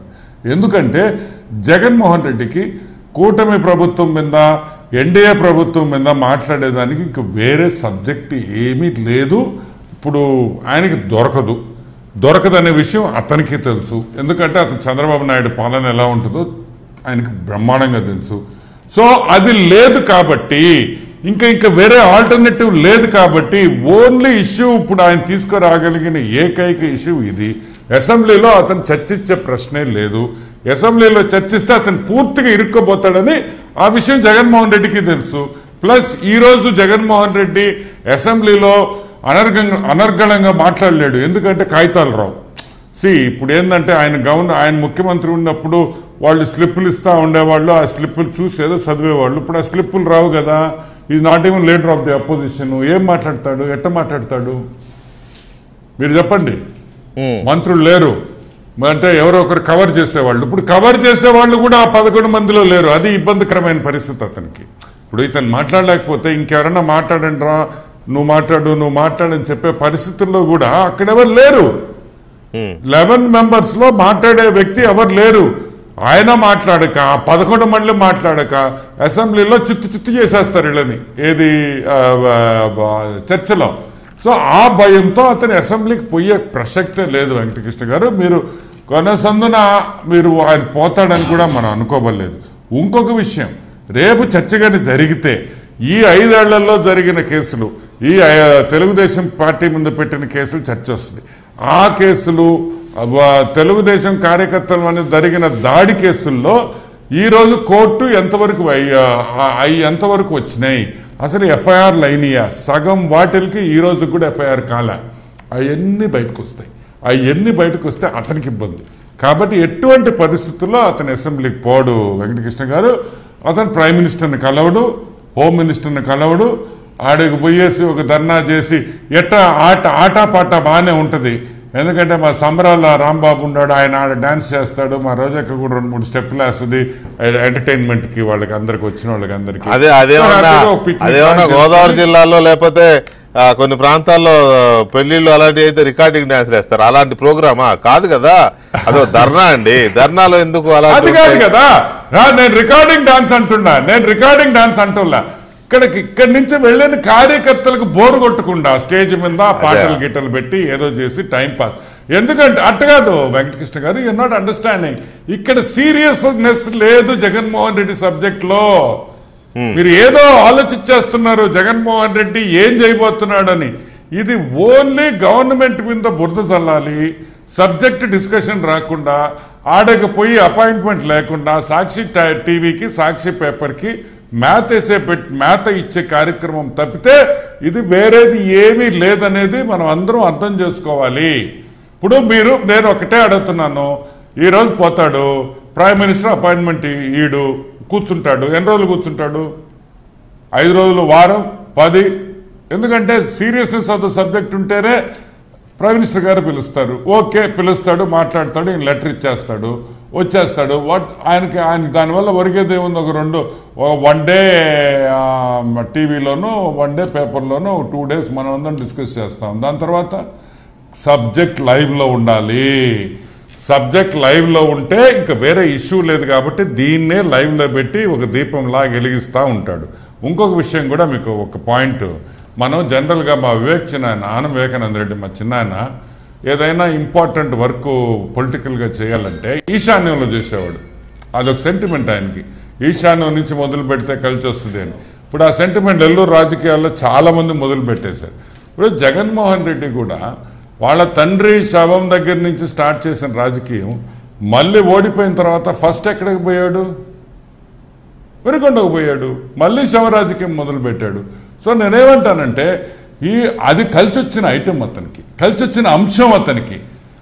ఎక్కడైనా సరే అక్కడి నుంచి స్టార్ట్ చేస్తే అతనికి కలిసి వస్తుందని అతనికి ఒక సెంటిమెంట్ ఉన్నప్పుడు మనం ఏం చేయలేం. సో దానిలోనే పోతాడు. ఈసారి ఆ సెంటిమెంట్ కూడా వర్కౌట్ కాదని, దేవుడు అనేవాడు ఉన్నాడని నేను బలంగా నమ్ముతున్నాను. వెంకటకృష్ణ గారు రైట్. లక్ష్మణ్ గారు, ఇక్కడ మామూలుగా ఈ పార్లమెంట్ సమావేశాలు స్టార్ట్ అవుతుంటే రాజకీయ పార్టీలు, ఏ రాష్ట్రానికి సంబంధించిన పార్టీలైనా రాష్ట్రం ఏంటి, రాష్ట్రం పరిస్థితులు ఏంటి, వీటి మీద మాట్లాడడం పార్లమెంట్లో ఎవరంతూ కృషి వాళ్ళు చేస్తారు. ఇప్పుడు తమిళనాడు తీసుకుంటే పార్టీలు ఏవైనా అన్ని పార్టీలు కలిసి రాష్ట్రం కోసం మాట్లాడతాయి, అధికార పార్టీ ప్రతిపక్షాలు అనే సంబంధం లేకుండా. కానీ ఇక్కడ వీళ్ళ ఎజెండా మారిపోయింది. పార్లమెంట్ సమావేశాల్లో ఆల్రెడీ వాళ్ళ నీలి మీడియాలో నడుస్తూనే ఉన్నాయి. ఢిల్లీ వేదికగా ఏపీ పొలిటికల్ ఫైట్, పార్లమెంట్లో ఏపీ హింసా రాజకీయాలను ప్రస్తావించాలని వైసీపీ నేతలకు ఆదేశం, జగన్ ఆదేశం. అంటే పార్లమెంట్ సమావేశాలు, బడ్జెట్ సెషన్ ఇది, అక్కడ రాష్ట్రం కోసం ఏం మాట్లాడాలనేది లేదు. ఇదే ఇష్యూని ఎజెండాగా తీసుకోవాలనే దీంట్లో ఉన్నారు. ఇది ఒక రాజకీయ పార్టీకి సరైన పద్ధతి. ఇది ప్రతిపక్ష పాత్ర నిర్మాణాత్మకంగా ఉండాలి అన్నది రాజ్యాంగ సూత్రం ప్రకారం ఉంటుంది. కాకపోతే ఏమైపోయిందంటే ఈ రాష్ట్ర అభివృద్ధి, రాష్ట్ర సంక్షేమం కంటే వీళ్ళకి రాజకీయ పార్టీల యొక్క మైలేజ్ ఇంపార్టెంట్ గా భావిస్తున్నారు. అతను నేను ముందే చెప్పాను కదా, రాష్ట్రంలో శాంతి భద్రతలు లేకుంటే, మీ యొక్క కార్యకర్తల మీద దాడులు జరుగుతూ ఉంటే, హత్యలు జరుగుతూ ఉంటే నువ్వు ధర్నా ఎక్కడ చెయ్యాలి? చంద్రబాబు నాయుడు ఇంటి ముందర పోయి చేయమనండి, ఎవరుద్దన్నారు? లేదు అంబేద్కర్ విగ్రహం దగ్గర కూర్చొని చేయమంటే ఎవరొద్దన్నారు? లేదు గవర్నర్ బంగ్లా దగ్గర కూర్చొని చేయండి, ఎవరొద్దన్నారు? ప్రోగ్రాం ఇక్కడ కదా. ఇక్కడ శృతి మించి ఇక్కడ ప్రభుత్వం పట్టించుకోకపోతే లా అండ్ ఆర్డర్ గురించి పూర్తిగా వదిలేసి ఉంటే ఇంకా రాష్ట్రపతి పాలన కావాలా అని అప్పుడు కేంద్రం దగ్గర పోయి ఒత్తిడి చేయొచ్చు. ముందు పాయింట్ ఏమిటంటే అపాయింట్మెంట్ అడిగాడు, ఆయనకు అపాయింట్మెంట్ కన్ఫర్మేషన్ రాలేదు, ఇప్పటి వరకు రాదు కూడా నాకున్న సమాచారం మేరకు. రానప్పుడు ఏమైపోయింది, ఒక రోజులోనే అపాయింట్మెంట్ కన్ఫర్మేషన్ వస్తుందని భావించిన జగన్మోహన్ రెడ్డి గారు రాదని తెలిసి ఇక అహం అడ్డం వస్తుంది. ఇప్పుడు ఏం చేస్తున్నాడు, నేను ధర్నానే చేస్తే అక్కడికి వచ్చేది అంటున్నాడు. అంటే నిజంగా కేంద్రంతో మరి విరుద్ధమైనటువంటి ఆలోచన చేసి కేంద్రంతో గొడవ పడతాడా? మరి ఎందుకు మొన్న అవుట్ సైడ్ మేము సపోర్ట్ చేస్తున్నామని చెప్పారు. అవును చెప్పారు కదా, అవును చెప్పారు కదా. చెప్తే ఇక్కడ కూడా మన మిత్రులు అన్నట్టు ఇక్కడ కూడా ఎన్డీఏ కూటమి ఉంది, ఎన్డీఏ కూడా బీజేపీ ప్రభుత్వమే ఉంది ఇక్కడ. కాబట్టి ఇక్కడ మీరు ఇక్కడ ఫైట్ చేయండి, అక్కడ పోయి చేసేది ఏమి లేదు ఇక్కడ. కాకపోతే అంటే మైలేజీ అక్కడ ఏదో ఆంధ్రప్రదేశ్ లో అంతా ఏదేదో జరిగిపోతున్నది, గాంధీ వర్తలు క్షీణించిపోయాయి అని చెప్పి నేషనల్ వైడ్ మైలేజ్ కావాలా? అంటే ఢిల్లీకి పోయి ఢిల్లీ మీడియాలో మాట్లాడితే నేషనల్ వైడ్ కవరేజ్ వస్తుంది. అక్కడ కూడా కొంతమంది ఢిల్లీ మీడియా కూడా ఈయనకు అనుకూలంగా ఉండే మీడియాలు ఉన్నాయి, లేదు పోషిస్తున్న మీడియా ఉంది కదా, ఉన్నాయి. ఏదో ఫోకస్ చేస్తారు, ఫోకస్ చేసి ఒత్తిడి చేస్తే కనుక మరి కేంద్రమే దిగొస్తుందేమో. దిగొచ్చే పరిస్థితిలో ఉందే కేంద్రం? వాళ్ళు లెక్క పెడతారు, వాళ్ళు ఏమి లెక్క పెట్టారు. వాళ్ళు 10 సంవత్సరాల్లో నరేంద్ర మోడీ గారు, అమిత్ షా గారు రాజకీయాల్లో ఆరితేరి ఉన్నారు. ఏ మూమెంట్ లో ఎవరిని ఏ సందర్భంలో ఏమి చెయ్యాలా అన్న విషయంలో వాళ్ళకు చాలా క్లారిటీ ఉంటుంది. ఏం చేయాలనుకుంటే చేస్తారు. నువ్వు వాళ్ళతో వైరం పెట్టుకుంటానంటే ఇంక మరి చెప్పేదేముంది? జరగబోయే పరిణామాలు ఎలా ఉంటాయో వేచి చూద్దాం, జరిగి తేలుతాయి. జరగకుండా ఏం ఉండవు. అవును. ఇప్పుడు ఓకే, ఇప్పుడు రాష్ట్రంలో హత్యలు జరగాలని, దాడులు జరగాలని ఎవరు కోరుకోరు. వాటికైతే అందరం వ్యతిరేకించాల్సిందే, తప్పది. ఏ పార్టీ వాళ్ళు ఎవరు దాడి చేసినా తప్పే, హత్యలు చేసినా తప్పే. రాజకీయంగా అసలు చేయకూడదు. వ్యక్తిగతంగా జరుగుతున్న వాటిని ఆపడం అనేది ఎవరి వల్ల కాదది. అది స్పాంటేనియస్ గా జరిగిపోతుంటాయి. ఏ ప్రభుత్వంలో జరగలే? ఆయన ప్రభుత్వంలో జరగలేదా? అంతకుముందు చంద్రబాబు నాయుడు గారి ప్రభుత్వంలో జరగలేదా? రాజశేఖర్ గారి హయాంలో జరగలేదా? ఎన్టీ రామారావు గారి హయాంలో పులివెందుల్లో ఒక అతను, ఏదో అమాయకుడు అతను, తెలుగుదేశం మీద ఎన్టీ రామారావు అభిమానులతో పోయి జెండా కట్టుకుంటే ఇంటి మీద అతన్ని పట్టపగలు నడి రోడ్లో, మార్కెట్ రోడ్ అంటారు అక్కడ, అది సెంటర్ పులివెందులకు, నడి రోడ్డులో దారుణంగా హత్య చేశారే, పొడిచి చెప్పారే. దానేమనాలి? జెండా పెట్టుకుంటే చంపేస్తారా? పట్టపగలు చంపారు, తరిమి చంపారు మార్కెట్ దగ్గర, ప్రజలందరూ చూస్తుండగా. కళ్ళు తెరవాలా జగన్మోహన్ రెడ్డి గారు? కళ్ళు తెరువు. హత్యలు ఎవరేం సమర్థించడం లేదు, తప్పది. ఒకవేళ మీ కార్యకర్తలు, తెలుగుదేశం కార్యకర్తలు ఉద్దేశపూర్వకంగా చంపింటే కనుక తప్పది, 100% తప్పు. అలా జరగకూడదు. చంద్రబాబు నాయుడు గారు వార్నింగ్ ఇవ్వాలి తెలుగుదేశం కార్యకర్తలు కూడా. అంత మాత్రమే లాండ్ ఆర్డర్ అయిపోయింది, ఇక్కడ రాష్ట్రపతి పాలన పెట్టాలా? ఇప్పుడు తెలుగుదేశం పార్టీ కార్యాలయం మీద మీ కార్యకర్తలు వెళ్ళి దాడులు జరిగిందని మీరు సమర్థిస్తావా? మరి ఆ రోజు నువ్వు ఖండించలేదే? ఖండించుంటావు కదా నువ్వు. ఎవరే ఇప్పుడు రాజశేఖర్ రెడ్డి తండ్రికి ఉన్న గుణం కూడా ఈ అబ్బాయికి లేదు, నా అనుభవంతో చెప్తున్నా నేను. ఒకవేళ అట్లాంటి ఏమన్నా సంఘటన అయితే రాజశేఖర్ రెడ్డి ఖండించాడు, క్షమాపణలు చెప్పాడు. అట్లాంటి జరిగితే గనక నువ్వు చెప్పావా? మరి ఏం చేసావా? మరి ఎక్కడ సార్ చంద్రయ్య అనే టీడీపీ కార్యకర్తని జై జగన్ అంటావా లేదని పీకగోచి చంపితే కూడా కనీసం ముఖ్యమంత్రి కార్యాలయం నుంచి కానీ, ముఖ్యమంత్రి నోటి నుంచి కానీ ఒక ప్రకటన, అట్లీస్ట్ ఒక ఒక ఒక ఏదో అంటారు కదా, సానుభూతి, సంతాపం ఏమీ లేవు. అది తప్పు అని ఖండించలే. అలా ఎక్కడున్నారో కూడా తెలియదు చంపిన వాళ్ళు. మరి ఆ రోజు ఏమైపోయింది? తప్పని ఖండించావా? అలాంటిది వీళ్ళకి ఆ నైతికత ఎక్కడ ఉంటుంది అసలు? హత్యలు తప్పు అని మనం మాట్లాడవచ్చు, కానీ వాళ్ళకి తప్పు అని మాట్లాడే నైతికతే ఉండదు కదా. ఎందుకంటే వీళ్ళు నేర్పింది అంతా, వీళ్ళ కత్తులు, వీళ్ళు ఇచ్చిన గంజాయి ఇవే కదా. రైట్, ఒక్క నిమిషం లక్ష్మణ్ గారు. ఇక్కడ బాలకోటయ్య గారు, పార్లమెంట్ సమావేశాలు వస్తున్నాయి, పైగా బడ్జెట్ సమావేశాలు. రాష్ట్రానికి ఏమన్నా మంచి చేయాలా, రాష్ట్రానికి ఏమన్నా నిధులు వస్తాయా?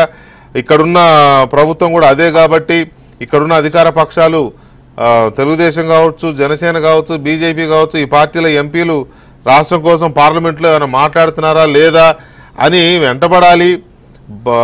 ఒక అపోజిషన్ పార్టీగా వీళ్ళకి ఇది ఉంది, ఆ బాధ్యత ఉంది. అసలు అదేం పెట్టుకోలే ఎజెండా అంతా ఇదే. టీడీపీ హింస పైన పార్లమెంట్లో గొడవ చేయాలి, నిలదీయాలి, ప్రస్తావించాలి. ఇది ఆయన ఇచ్చిన ఆదేశం. అక్కడేమో ధర్నా. బడ్జెట్ సెషన్స్లో ఒక బాధ్యత గల పార్టీ చేసే పని ఇలాగే ఉంటుందా? వెంకటకృష్ణ గారు 5 ఏళ్ల పరిపాలనలో కూడా హింసా ఎజెండానే అమలు జరిపింది. సరే, అప్పుడంటే బీజేపీతో ఉంది, ఇప్పుడేం ఇది? ఇప్పుడు కూడా అదే హింసా ఎజెండాతోనే అమలు జరుపుతారు. మీకు మాట చెప్తున్నాను సార్, ప్రజాస్వామ్యంలో న్యాయమూర్తులు ప్రజలేనండి. మేము వేసి శిక్ష వేసేసారు ప్రజలు, 11 సీట్లు ఇచ్చారు. ఇంకా మీరు జగన్మోహన్ రెడ్డిని శిక్షించేది ఏంటి? ఏం శిక్షిస్తారు నేను అడుగుతున్నాను జగన్మోహన్ రెడ్డిని. ఆయనకి 11 ఎట్టొచ్చింది అర్థం కాక కుడివైపు ఎడవైపు చూసుకుంటుంటే, ఈ రోజు ఢిల్లీ పోతాడు. మోడీ గారు ఎందుకు అపాయింట్మెంట్ ఎవరు ఇవ్వచ్చు? పాత స్నేహితులేగా. అంటే భాను అన్న ఏమనుకోపోతే పాత మిత్రుడే, అంతకుముందు 32 సార్లు ఇచ్చాడు. పాత ముఖ్యమంత్రినా మాజీ ముఖ్యమంత్రి అంతే? అవును, పాత ముఖ్యమంత్రి. ముఖ్యమంత్రి ముఖ్యమంత్రి మాజీ ముఖ్యమంత్రి నరేంద్ర మోడీ గారికి కాదన్నా. నరేంద్ర మోడీ గారిని మళ్ళీ మీరు జగన్మోహన్ రెడ్డి గారికి సంబంధం పెట్టద్దండి దయచేసి. ఒక రాష్ట్ర ముఖ్యమంత్రికి ప్రధానమంత్రికి ఏ విధంగా సంబంధాలు ఉన్నాయో అది మాత్రమే మెయింటైన్ చేస్తాము. మీరు మళ్ళీ మిత్రులు మాట్లాడుతుంది. ఒక మాట అన్న కంగారు పడమాకలే కానీ, ముఖ్యమంత్రి 33 సార్లు ఇచ్చారు, మాజీ ముఖ్యమంత్రి 3 సార్లు ఇవ్వరా ప్రజాస్వామ్యంలో? సమయం సందర్భము సబ్జెక్ట్ పెట్టిస్తారు. సమయం సందర్భం సబ్జెక్ట్ పెట్టిస్తారు. ఇది సబ్జెక్ట్ కాదు, అజెండా కాదు. ఇది ఇప్పుడు అజెండా ఈ అసత్య అజెండాతో అబద్ధపు అజెండాతో ఎవరు మీరు పోయినా ఎవరు, నేను పోయినా ఎవరు. ఆయన వెళ్ళేది ప్రధానమంత్రిని కలవటానికి కాదు, నేషనల్ మీడియాకి ఇక్కడ విషయాలు రాద్ధాంతం చేయటానికి. మనం గమనించాల్సింది అది. మీరు ఇచ్చినా ఇవ్వకపోతే మిమ్మల్ని కూడా అంటాడు మీడియాలో. ఇవ్వట్లేదు అంటాడు, మిమ్మల్ని అంటాడండి. దానికి వేరే దారి లేదండి. ఏం చెయ్యాలి? తాడేపల్లిలో కూర్చొని, తాడేపల్లిలో పని లేదు, 11 మంది. రేపు గవర్నర్ ప్రసంగం ముగిసిన వెంటనే అసెంబ్లీ బాయ్కట్టు. ఎందుకు బాయ్కట్ చేస్తున్నావు? ఒక సంస్థ చెప్పాలి ఏదో ఒకటి. మా వాళ్ళని చంపుతున్నాను, నేను ఢిల్లీ పోతున్నాను అంటాడు. ఆయన పని ఆయనకు ఉంది. కాబట్టి నేను చెప్పేది ఏంటంటే సార్, రాజకీయాల్లో ప్రజా కోణం మారిపోయి, ప్రజాస్వామ్య కోణం మర్చిపోయి అన్ని రాజకీయాలు అయిపోయినాయి సార్. పలసబడిపోయినాయి. గ్లోబలైజేషన్ వచ్చింది, ఖరీదు కలిగిన రాజకీయాలు అయిపోయినాయి, డబ్బు పరవలు దొక్కుతుంది. ఇక ప్రజాస్వామ్య కోరికలు ఎక్కడ ఉండే చెప్పండి. ఒక మాట చెప్తాను సార్, ఈ రోజున మా ఎమ్మెల్యేలు కానీ మంత్రులు కానీ రాజ్యాంగం మీద ప్రమాణం చేసేసి ప్రమాణ స్వీకారం చేసి మంత్రులు అయ్యారు, ఎమ్మెల్యేలు అయ్యారు. ఇప్పుడు వాళ్ళు అంటే ఒక మాట, గొంగల పురుగు కనుక సీతాకోక చిలుగా మారిన తర్వాత మంత్రులు, ముఖ్యమంత్రులు లేదా మాజీ ముఖ్యమంత్రులు కూడా ఆ గొంగల పురుగు వేషధారిని వదిలేయాలి. ఇక ప్రజాస్వామిక భంగిమలోకి రావాలి. అంటే మంత్రులు రాజకీయాలు మాట్లాడి, రాజకీయ అధికార ప్రతినిధులు రాజకీయాలు మాట్లాడితే కలుషితం అయిపోతుంది. అందుకని మంత్రులు మాట్లాడే విధానం వేరు, రాజకీయ పార్టీల ప్రతినిధులు మాట్లాడే విధానం వేరు. ఈ రోజున ఆన వెంకటరమణారెడ్డి గారు మాట్లాడే విధానానికి ఒక అర్థం ఉంటుంది, మంత్రి మాట్లాడే విధానానికి ఒక అర్థం ఉంటుంది. ఈ తారతమ్యం ఉండాలి. ఎందుకంటే కర్మభూమి. ప్రజలు ఏమంటారంటే జరిగితే అయ్యో అలా జరిగిందా, అయ్యో పాపం అలా నరికారా, 2 చేతులు తెగేశారా, కోడి మెడలాగా తెగిపోయిందా అని అంటారే తప్ప వీడు ఏ పార్టీ, వాడే పార్టీ, వీడి ఒంట్లో ఏ నెత్తురు ఉంది, వాడి నెట్లు, ఇవైతే ప్రజలకు అక్కర్లేదండి. నేను చెప్తున్నాను సార్, నేను చెప్తున్నాను. కాబట్టి ప్రభుత్వమే బాధ్యత పడాలి. నేను గతంలో ఎన్నోసార్లు కొండ మీద తోడేలు ఉంది, కొండ కింద మేకపిల్ల ఉంది. తోడేలు అంటుందంట మేకపిల్ల, ఏ నీళ్ళు ఖరాబ్ చేస్తే ఒళ్ళు తాట చేస్తా కిందకు వచ్చానని. ఎలా చేసింది? ఖరాబ్ కింద ఉంది. మనం అధికారంలో ఉన్నాం. ఆ రోజు జగన్మోహన్ రెడ్డి గారికి అదే చెప్పి వాల్కోట గారు మీరు అంటే దయచేసి అనుకోవద్దు, మళ్ళీ అడిదిప్పి ప్రభుత్వం ఏం బాధ్యత వహించాలి అనే దగ్గరికే వెళ్తున్నారు. నేను కాదనట్లా, పోలీసులు ఉన్నది ఎందుకు, చట్టం ఉన్నది ఎందుకు, అలాంటి జరగకుండా చూడడానికి జరిగే ఒకవేళ వీళ్ళకి మీరు చెప్పినట్టుగా ఎవడో వెళ్ళేదో సడన్ గా చేసేస్తే దానికి ఎవరిదే కారకులు అవుతారు. కాకపోతే చర్య జరిగిన వెంటనే చర్య తీసుకోవాలి, వాడిని పట్టుకొని లోపలేయాలి. అది మన నేను అడుగుతున్నది వేరు. ఇక్కడ రాష్ట్రం తరపున రిప్రజెంట్ చేసే ప్రతినిధులు ఏం మాట్లాడాలి బడ్జెట్ సెషన్ లో? మీ బాధ్యత ఏంటి? అధికారంలో ఉన్నప్పుడు సాధించింది ఏం లేదు, అప్పులు తప్ప. ఇప్పుడు కనీసం ఇప్పుడైనా ఏదో ఒక మాట మాట్లాడి రాష్ట్రం కోసం మాట్లాడతారంటే లేదు. ఈ హింసా రాజకీయాలనే పార్లమెంట్ లో ప్రస్తావించండి డిసైడ్ అయ్యారు. హింసా రాజకీయాలు మరి వాళ్ళకి భూతత్వంలో కనపడితే ప్రజలు తెలీదా? ప్రజలకి భానుప్రకాష్ రెడ్డి గారు నిజంగానే జగన్మోహన్ రెడ్డి గారు అసెంబ్లీకి వెళ్ళడానికి మొహం చల్లకనే ఇవన్నీ చేస్తున్నాడనే ఆ వాదనతో మీరు ఏకీపిస్తారా? ఖచ్చితంగా అలాగే ఉంది. పరిస్థితులు ఇవన్నీ డ్రామాలన్నీ చూస్తా ఉంటే అదే ఆయన ఆలోచనగా మాకు అనిపిస్తోంది. జగన్ గ్రహణం వీడిందని చెప్పి ఆంధ్రప్రదేశ్ ప్రజలు ఒక పక్క సంతోషంగా ఉంటే ఈయనేమో ఢిల్లీ డ్రామాకు తరలైపోయారు. అయ్యా జగన్మోహన్ రెడ్డి, నీకు ధైర్యం ఉంటే పులివెందులో చర్చ పెడదాం. ఈ 5 సంవత్సరాల కాలంలో ఏం జరిగిందో మా 3 పార్టీల్లో తెలుగుదేశం, భారతీయ జనతా పార్టీ, జనసేన పార్టీకి ఎవరినో ఒకరిని ఎన్నుకో. నీ తరపున నువ్వు వస్తావా, నీ మంది మరొకరు ఎవరినో ఒకరిని పంపించు. నీ 5 సంవత్సరాల కాలంలో ఆంధ్రప్రదేశ్ ఓన్లీ ఒకే ఒక సబ్జెక్ట్ తీసుకుంటాం. శాంతి భద్రతల విషయంలో ఏం జరిగిందో పూర్తి ఆధారాలతో మేము వస్తాం. ఈ 30 రోజుల్లో ఏం జరిగిందో కూడా మేము చెప్తాం. నీకు ధైర్యం ఉంటే ఢిల్లీకి వెళ్లే లోపల ఒక రోజు 1 గంట కేటాయించు. నేను మీ ద్వారా ఏబిఎన్ ద్వారా నేను జగన్మోహన్ రెడ్డిని సవాల్ చేస్తా ఉన్నా. నువ్వు కానీ నీ పార్టీలో ఎవరైనా సరే మా 3 పార్టీ నుంచి ఒకరు వస్తాం, పూర్తి ఆధారాలతో మేము చూపిస్తాం.